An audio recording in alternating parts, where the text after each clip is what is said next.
Okay, living with someone with PTSD is it's a very back and forward relationship. There's extreme highs and then there's extreme lows, and there's more lows than there is highs.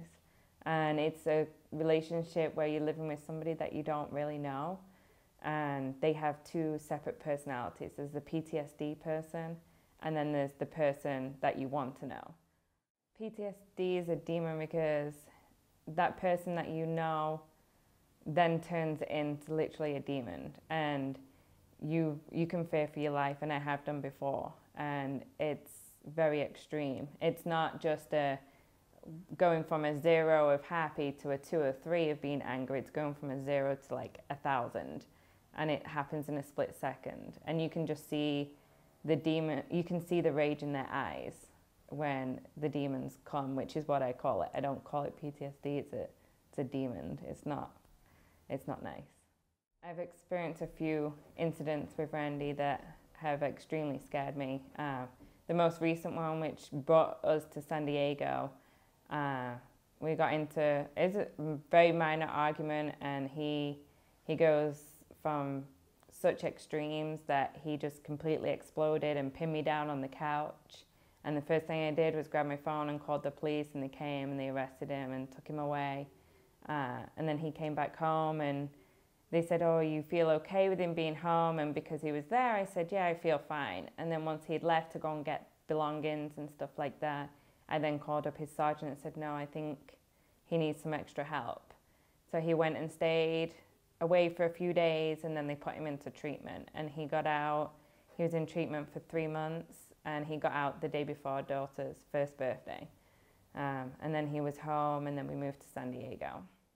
Now that he's had the treatment, it's then nowhere near extreme. He's been taught how to manage his anger and his rage that he gets. And I've been told things by his doctors to, walk away, let him deal with the rage how he needs to deal with it. And it maybe lasts like 20 minutes, and he'll come back and he'll apologize to me because he knows what's just happened is not him, and we'll sit and we'll talk about it. Whereas before, it would just be a screaming match, and I'd be shouting at him and he'd be shouting at me because I didn't know what the PTSD was. So my response was just to shout back. Whereas now I just let him have his space, and then once he's calmed down, we'll get together and we sit and we talk about it.